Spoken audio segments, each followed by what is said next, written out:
You ever hear someone laugh at your address, just because it didn't sound rich or flashy, only to turn around and realize that same place you called home is now worth millions? That's the story of Kaita Rivers, a tech entrepreneur from Detroit whose zip code was a punchline until he turned it into a brand. This is the story of how they laughed, how they judged, and how one man turned his scrappy rental into a viral empire. Stay with me because you'll want to hear how a tiny apartment in a forgotten block became worth more than the so-called big shots ever dreamed, and how it all started with one overlooked idea. Kaita grew up in East Warren, a neighborhood full of cracked sidewalks, boarded-up houses, and dreams that rarely survived 30 minutes of daylight. His mom cleaned houses, his dad drove a cab. Money was tight. But Kaita had ambition. At 16 he built his first website, HTML and CSS, from scratch on a library computer. He started freelancing on Craigslist, building simple pages for small businesses. When his laptop got stolen, he coded on a neighbor's computer in exchange for mowing her lawn. He knew how to bootstrap. He moved into a $900 a month two-bedroom apartment on the 4th floor of an aging brick complex. Rent-controlled, high ceilings, call it gritty charm. His friends teased him, "The whole block gonna fall in before you make anything." But Kaita saw something they didn't. Location is more than a zip code, it's narrative. That apartment became his code lab, his pitch room, his base camp.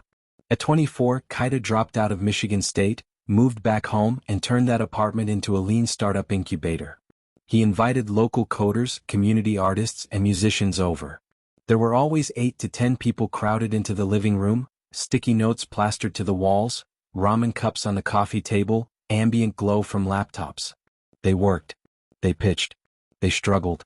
People called it the slum loft, but out of that chaos came an app he called BlockBase, a neighborhood-to-neighborhood marketplace and storytelling platform, focused on forgotten cities like Detroit, Cleveland, and New Orleans. At first no one cared. Investors rolled their eyes. Local mini Facebook, they'd say. Why would that be worth anything? But Kaita persisted. He did everything himself. Coded the MVP. Shot promo videos with his phone. Hosted community festivals and live storytelling events in alleyways and parks. Every sign-up, every vendor, every story grew not because he had money, he didn't, but because he had heart, culture, and grit. Then came the turning point. A user in New Orleans posted a 30-second clip. "BlockBase saved my art show after Katrina funders pulled out." Another user in Detroit showcased a black-owned bike shop that got discovered through the app. Suddenly the clips went viral. The hashtag BlockBase stories started trending. Investors tuned in. Local governments gave grants. Partnerships followed. Kaita, sitting in his apartment, watched BlockBase scale from 200 users a week to 50,000 downloads by month 3. That rented apartment? Still $900. Still packed with whiteboard residue. But now journalists showed up. TechCrunch wrote, "Detroit's low-rent genius builds voice for forgotten cities." They took pictures of Kaita in his home workspace. They called it authentic. They called it humble beginnings. Top-tier VCs flew in, but Kaita negotiated smart. He wouldn't move downtown. BlockBase was rooted in that neighborhood, in that exact block. One funder laughed at the rent address on the term sheet, joking, "We know real estate doesn't matter, right?" Kaita didn't flinch. He just smiled. That rent-controlled apartment now held intellectual property rights, brand authenticity, and social capital no flashy skyscraper could replicate. As BlockBase exploded, local news segments, NPR features, property values in that neighborhood began to rise. A cafe opened downstairs. Investors bought nearby buildings and turned them into co-working space branded BlockBase House. That apartment wasn't just a home anymore, it was landmark. Gentrification debates followed. Some locals resented the influx. But Kaita launched nonprofit partnerships, housing initiatives, murals paying tribute to longtime residents. He made sure that the growth didn't erase, but elevated, the people he came from. During that time he also met Sanjay Patel, a buddy from his Code-in-Jintha Park days, who built a black-led microfund to support civic tech. Sanjay asked Kaita to speak on a panel in San Francisco. When Kaita showed up, still in Detroit, wearing sneakers and jeans, investors there laughed at the apartment address bombing rise dirt-rimmed. They chuckled. But when he demoed BlockBase they fell silent. The app was live in 5 cities. Cities with no VC legacies. cities with culture. Cities overlooked. A year later, BlockBase raised Series A, 15 million at a 100 million valuation. The apartment address was still on the books. Kaita signed from there. That apartment, once the punchline, was now collateral. The press celebrated him. But more powerful than headlines was something else. His former critics, local real estate vultures, Silicon Valley types, started buying properties around him. They were literally building next door to his old life. Still, Kaita stayed. BlockBase House opened events in his old block. Community murals went up. They hired local youth. They built programs so long-time renters could stay. The neighborhood had become his neighborhood again, roles reversed, not just surviving but thriving on his terms. But this is part one. Because while his apartment appreciated, while the brand soared, not everyone was happy. BlockBase House saw protests from speculators. The rent-controlled building became tax-assessed at millions. Tax revaluation could force long-time tenants out. A city council ran on anti-BlockBase tension. The mayor got cold feet. A rival firm in NYC launched a copycat app, calling it Citicore. They used the same code Jamar had accidentally pushed into a public repo once. They even claimed they built BlockBase. Legal battles started. Meanwhile, Kaita received a letter, an eviction threat, not because rent was missed, but because his landlord planned to sell the building to developers. The one place that grounded his story might vanish. And just when things looked like they were swinging in his favor, when community support hit fever pitch, investor funds locked, and BlockBase House opened a second space, a new crisis emerged. Kaita opened his morning email and found one subject line: your own worst enemy. Inside, a folder marked blockbase_backup_public.zip. He clicked. It opened to a torrent of data: user info, chat logs, identity data, payment information. Suddenly, BlockBase had accidentally exposed everything: security lapse, data breach. Users freaked. Media smelled scandal. Investors demanded damage control. Regulatory threats emerged. The irony: his neighborhood empowering app might now destroy the neighborhood safety it aimed to uplift. Kaita sat back in that rent-controlled apartment. He looked around at the floor-to-ceiling sticky notes, the taped posters of public murals, the stacks of empty ramen cups. Could he fix this? Could BlockBase survive a nightmare bigger than growth, an integrity crisis? Because now, everyone who once laughed at that address was watching, and expecting him to fail. But Kaita knew, how he handled this moment would define BlockBase's future more than any press release. He had to protect the community, the users, the place itself, from being erased or weaponized. And that's where we leave it. Don't forget to like, comment, and subscribe for more powerful stories that uplift Black voices and expose hidden truths. The data breach hit harder than any punch Kaita Rivers had taken in his life. Not because the numbers were leaked or because users panicked, but because it attacked the one thing he built BlockBase on: trust. Trust was the currency of every block, every struggling artist, every street vendor who believed in him when no one else did. And now that trust was hanging by a thread. Within 48 hours, the headlines flipped from local tech hero uplifts underserved cities, to Detroit startup exposes thousands in massive data leak. News anchors mispronounced his name, tech analysts scoffed at his code integrity, and Twitter trolls ran with the narrative: never trust an app built from a living room. He had to act fast. Luis Ortega, his head of security, confirmed the breach came from a misconfigured test environment accidentally pushed live during a weekend sprint. Worse, someone had found the repo link buried in an open FTP server, and didn't just report it, they exploited it. They didn't publish the data, not yet, but they had it, and they made sure Kaita knew. The message inside the email said it plainly: this is what happens when the block starts thinking it's Silicon Valley. Attached to the message was a voice memo, a distorted voice laughing then saying, "You've built your castle on sand." Kaita couldn't sleep. He met with attorneys, PR reps, and his core dev team in the only place he still trusted: his apartment. Sticky notes still clung to the walls like scars from wars fought and barely won. One sticky note read, "Protect the block at all costs." His mother called the next morning. She didn't understand the tech but understood the pain. "They always look for ways to pull people like you down when you start climbing too high," she said. "Don't give them the pleasure of watching you fall." But this wasn't just about pride. Thousands of users across 5 cities had trusted BlockBase to amplify their stories. And now, their private information, addresses, chat logs, earnings, was potentially in the hands of someone who wanted to burn it all down. That same day, the copycat company Citicorp issued a statement claiming their systems were built on secure enterprise-grade frameworks. A not-so-subtle jab that riled Kaita's blood. He knew what they were doing. Smear tactics. Positioning. Trying to discredit his entire model. And it worked. 2 investors froze funding. 1 pulled out entirely. It was a firestorm. But then came an unexpected ally. Sanjay Patel called from Oakland. Kaita, he said, we've seen this before. You can't code your way out of this, you have to lead your way out. That means transparency. That means owning the breach, protecting the users, and taking the heat before the media sets you on fire. Kaita nodded. So I go public?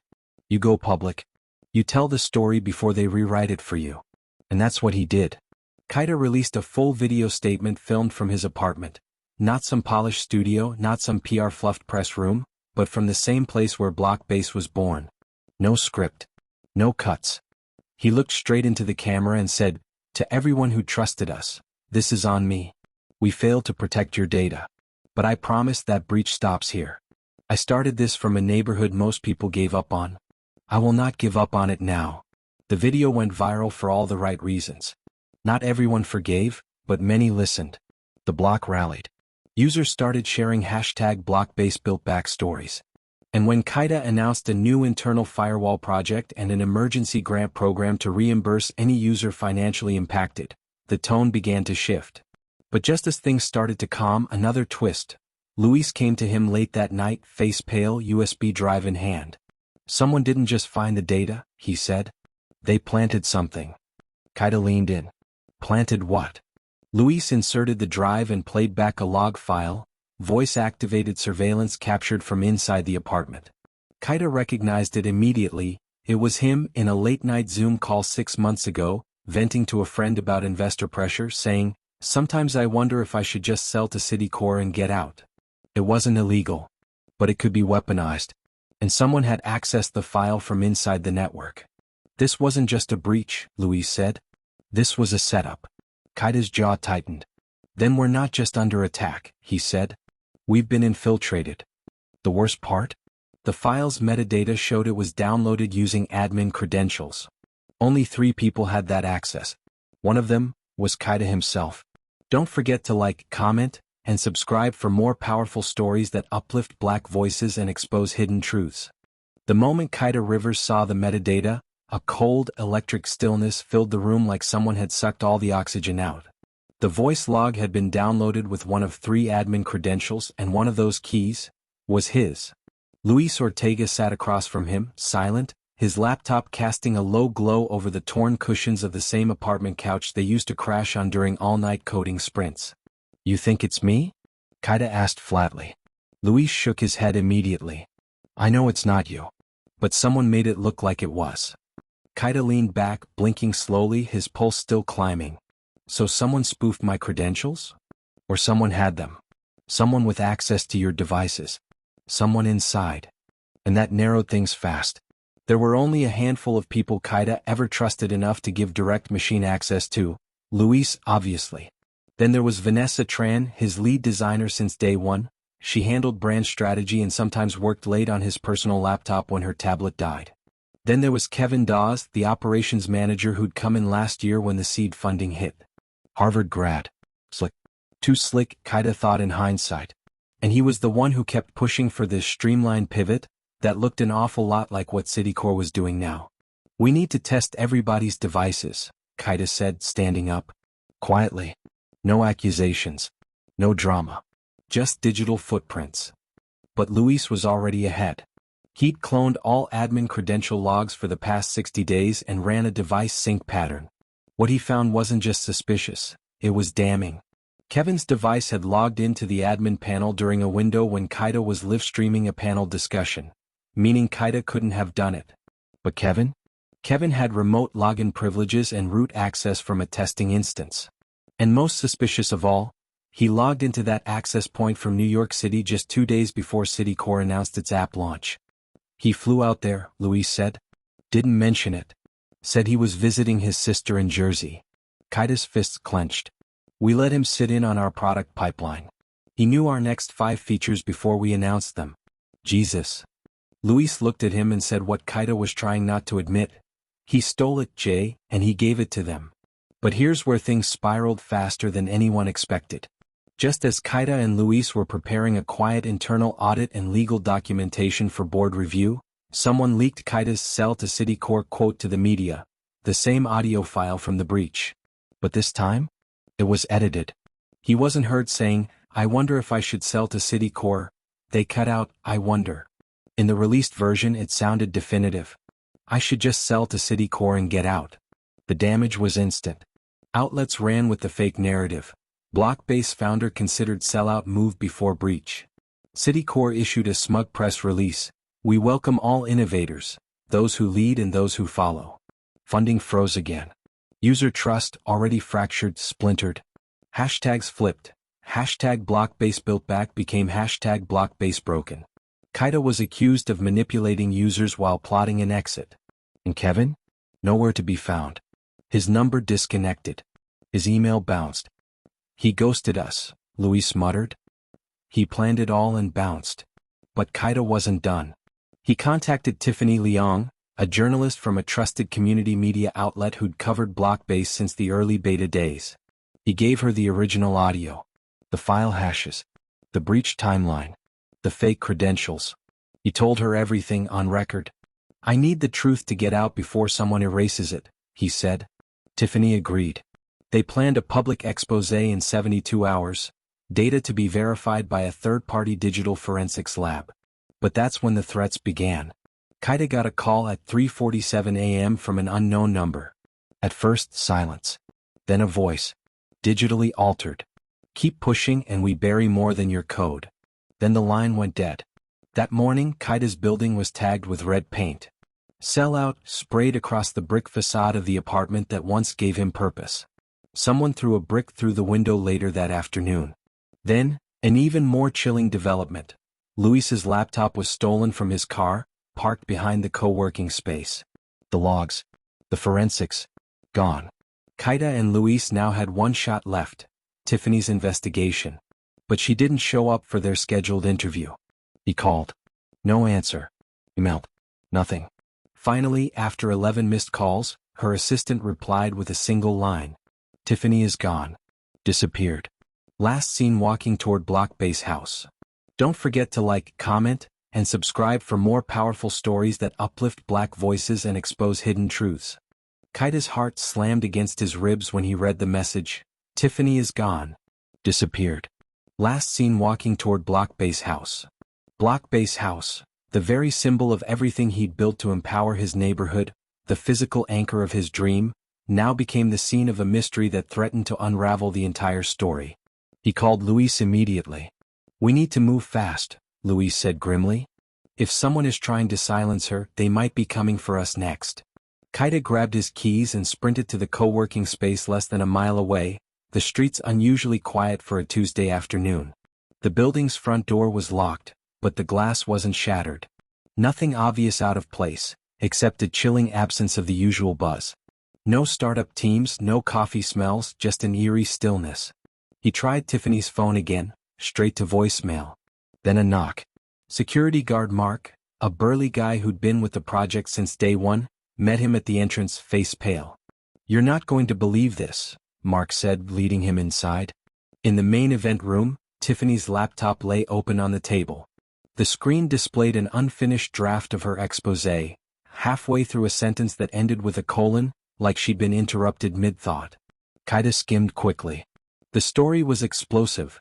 Clear proof of Kevin Dawes' involvement in the data breach, a trail connecting Citicorp executives directly to his hacking, and a web of shell companies funneling illicit investments to sabotage BlockBase. But what caught Kaita's eye was the last note Tiffany wrote. "If anything happens to me, trust this file." There was an attached encrypted drive icon on the desktop named Final BlockBase Truth. But when Kaita clicked it, the file was locked behind a password. He realized then this wasn't just a story. It was a lifeline, a digital dead man's switch designed to expose the truth if Tiffany vanished. The co-working space suddenly felt like a cage. Kaita wanted answers, and fast. He asked Mark to review the security footage. The cameras had been disabled for exactly 12 minutes, right when Tiffany arrived. That gap was the only time anyone unknown entered or left the building. Someone planned this carefully. Meanwhile, Kaita's phone vibrated. A text from an anonymous number: "Stop digging or the next story will be your obituary." A chill ran down his spine, but he knew backing down wasn't an option. He had to protect Tiffany, the users, and everything BlockBase stood for. Hours later, Luis discovered a hidden message embedded in Tiffany's encrypted file name. It was a clue, a string of characters referencing a secure cloud folder. With Luis's expertise, they cracked the password, a phrase Tiffany had once told Kaita during a late-night brainstorming session, built from the block. Inside the folder was a trove of evidence: emails, recordings, transaction logs, and most damningly, a recorded phone call between Kevin Dawes and a Citicorp exec discussing the sabotage plan. Kaita knew this was their weapon to clear BlockBase's name and bring down the saboteurs. But there was one problem. Tiffany's last location pinged at the edge of the city's industrial district, an area notorious for abandoned warehouses and low police presence. He couldn't risk sending anyone in without backup. Kaita called his old contacts in community outreach, local activists, even some Detroit police officers who respected him. A search party formed quickly, combing through the cold, gray industrial maze. Meanwhile, Kaita received another text from the same number: "Tick-tock, Kaita. Your time's running out." The clock was ticking. Then, hours into the search, Mark's radio crackled with a frantic voice. "Found something. It's Tiffany, she's alive, but..." The transmission cut abruptly. Kaita's breath hitched. The rescue was underway, but the real question was, who wanted Tiffany gone so badly? And how deep did this conspiracy run? Because if the saboteurs had infiltrated this far, no one was truly safe. Don't forget to like, comment, and subscribe for more powerful stories that uplift Black voices and expose hidden truths. The crackling radio message haunted Kaita's mind as he raced through the industrial district, heart pounding louder than his footsteps on cracked pavement. "Found something. It's Tiffany, she's alive, but..." The abrupt cut sent chills down his spine. Minutes felt like hours until his phone buzzed again, a video message from Mark. The grainy footage showed Tiffany, bruised but conscious, inside a dimly lit warehouse. Her hands were bound, but her eyes burned with fierce determination. "If you're seeing this," she whispered, "it means they underestimated us. The truth is in the files. Share it. Fight back." Kaita felt a surge of rage and resolve.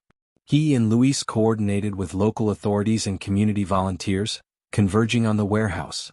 The police secured the perimeter while Kaita and Luis found the back door forced open, a desperate escape attempt. Inside they found Tiffany, exhausted but alive. Her captors had fled, leaving behind a trail of hastily abandoned evidence. Among the debris was a manifesto of greed and sabotage, plans revealing Citicorp's attempts to dismantle BlockBase from the inside, with Kevin Dawes as the inside man orchestrating it all. Tiffany's encrypted files, now fully decrypted, exposed the shadowy network funding the operation, a coalition of rival tech firms and corrupt investors threatened by BlockBase's rising influence. The scandal exploded in the media. Public outcry rallied around Kaita and his vision of a technology built for the people, not profit. Investors returned, this time with more faith, and BlockBase user base surged beyond anything Kaita dared imagine. But the victory was more than financial or technical, it was personal. Kaita, once laughed at for his modest apartment address and outsider status, became a symbol of resilience and authenticity. He rebuilt not just an app but a community that refused to be silenced by greed or fear. At a public event months later, standing on a stage in the very neighborhood where BlockBase was born, Kaita addressed the crowd. "We started with nothing but a dream and a block of code. They tried to break us to steal our future. But here we stand, stronger together. Remember, it's not where you start but how fiercely you fight to finish that defines you. No matter where you come from or how small your beginnings, integrity, courage, and community can turn doubt into unstoppable success. True power lies not in the address on your mailbox, but in the heart and grit you bring to your journey. When faced with betrayal and hardship, standing firm in your values and fighting for transparency can transform obstacles into stepping stones toward greatness." The end. Don't forget to like, comment, and subscribe for more powerful stories that uplift Black voices and expose hidden truths.